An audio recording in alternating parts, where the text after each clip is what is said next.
음성을 내가 들으니 사랑하는 말일세. 유대인이라 불리는 내가 율법을 의지하며 하나님을 자랑하며 율법의 교훈을 받아 하나님의 뜻을 알고 지극히 선한 것을 분간하며 맹인의 길을 인도하는 자요 어둠에 있는 자의 빛이요 율법에 있는 지식과 진리의 모본을 가진 자로서 어리석은 자의 교사여 어린아이의 선생이라고 스스로 믿으니 그러면 다른 사람을 가르치는 내가 내 자신은 가르치지 아니하느냐? 도둑질하지 말라 선포하는 내가 도둑질하느냐? 간음하지 말라 말하는 내가 간음하느냐? 우상을 가증히 여기는 내가 신전 물건을 도둑질하느냐? 율법을 자랑하는 내가 율법을 범함으로 하나님을 욕되게 하느냐? 기록된 바와 같이 하나님의 이름이 너희 때문에 이방인 중에서 모독을 받는도다. 안녕하세요. 큐티 나누는 목사 안상렬입니다. 오늘도 주님의 은혜 안에서 좋은 하루입니다. 오늘은 로마서 2장 17절에서 24절을 통해서 선생님의 민낯이라는 제목으로 은혜를 나누겠습니다. 유대인들은 하나님의 지극히 거룩한 율법을 소유했다는 자부심이 대단했습니다. 그래서 그들은 스스로를 선생님으로 생각했습니다. 19절과 20절에 맹인의 길을 인도하는 자요 어둠에 있는 자의 빛이요 율법에 있는 지식과 진리의 모본을 가진 자로서 어리석은 자의 교사요 어린아이의 선생이라고 스스로 믿으니 인도자, 빛을 비추는 자, 교사, 선생님이라 생각했던 것이죠. 그러나 그들의 실상은 전혀 달랐습니다. 그들은 교사로서 먼저 스스로를 가르치지 않았습니다. 도둑질하지 말라고 하면서 하나님의 영광을, 이웃의 재산을 도둑질하였습니다. 간음하지 말라고 하면서 얼마나 많은 음욕을 품고 살아가는지 모릅니다. 우상 숭배를 금지하면서도 그 우상의 재물을 탐하고 도둑질하였습니다. 이러한 유대인들의 위선을 사도 바울 선생님은 꾸짖습니다.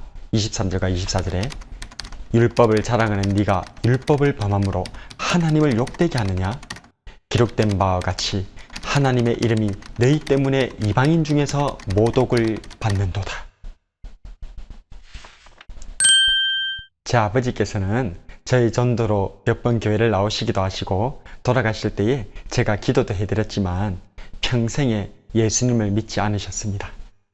항상 교회를 적대하고 비아냥거리시던 아버지셨는데 어느 날 자신이 예수님을 믿지 않는 이유를 말씀해 주셨습니다.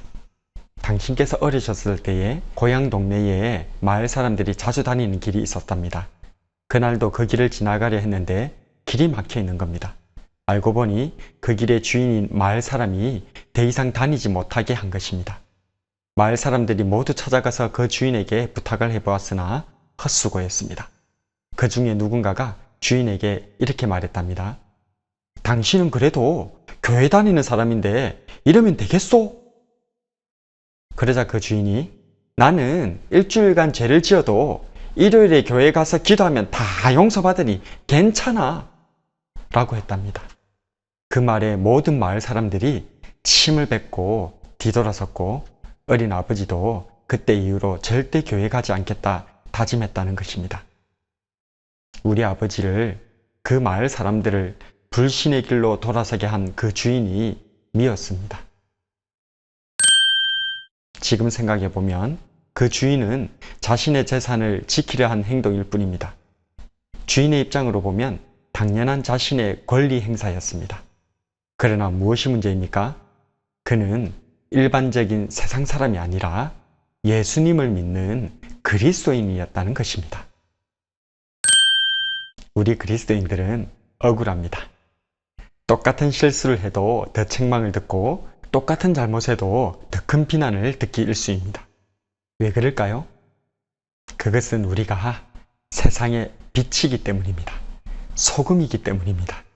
세상은 우리를 통해서 예수님의 사랑을, 하나님의 은혜를 기대하고 있기 때문입니다. 왜요? 우리가 복음을 전했으니까요. 주님의 사랑과 은혜를 전했잖아요. 그들은 그 말을 믿었던 것입니다. 그 복음에 기대했던 것입니다. 그러나 세상의 눈에 비친 우리의 민낯은 언행불일치, 내로남불, 도둑이 된 선생님 그 자체였던 것입니다. 유대인들은 스스로를 선생님으로 자처했습니다. 높고도 고상한 하나님의 의인 율법을 자랑했습니다. 그러나 그 자랑스러운 선생님의 민낯은 세상보다 더한 간음꾼이요 도둑놈에 불과했습니다. 우리는 어떤가요? 매일 큐티하고 주일마다 교회에서 예배드리는 내 자신의 민낯은 어떠한지 돌아보았으면 좋겠습니다.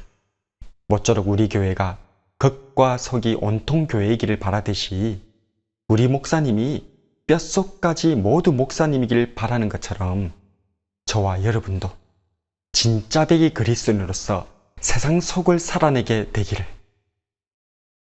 주님의 이름으로 축복합니다. 오늘의 묵상과 기도.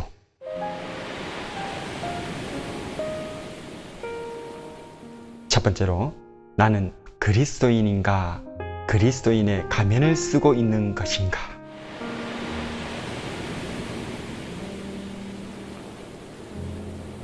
두 번째로, 나는 나의 부끄러운 민낯을 제대로 바라보고 있는가.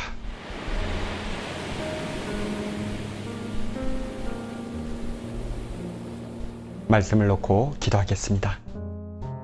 우리를 택한 족속이요 왕같은 제사장으로 불러주신 우리 하나님, 고맙고 감사합니다. 과거 하나님께서는 온 민족 가운데 이스라엘을 따로 불러 제사장 나라로 세워주셨습니다. 그들은 민족들의 장자요 선생님으로서 하나님의 특별한 지위를 누렸습니다. 이 축복들은 동생들을 잘 이끌라고, 아이들을 잘 가르치라고 주신 것이었지만 간음꾼이요 도둑놈으로 전락하고만 선생님의 민낯이 드러나고 말았습니다.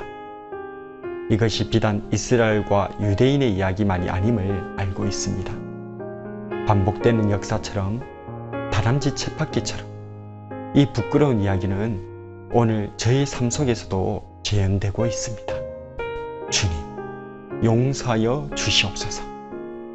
말로만 그리스도인이 아니라 그리스도인의 삶을 살아낼 수 있도록 성령님 이끌어 주시옵소서. 그리스도인의 가면을 쓰고 있는 것이 아니라 뼛속까지 그리스도인이 되게 해 주시옵소서. 우리로 복음으로 불러주셔서 선생님이 되게 하신 진정한 우리의 선생님이신 예수님 이름으로 기도드립니다.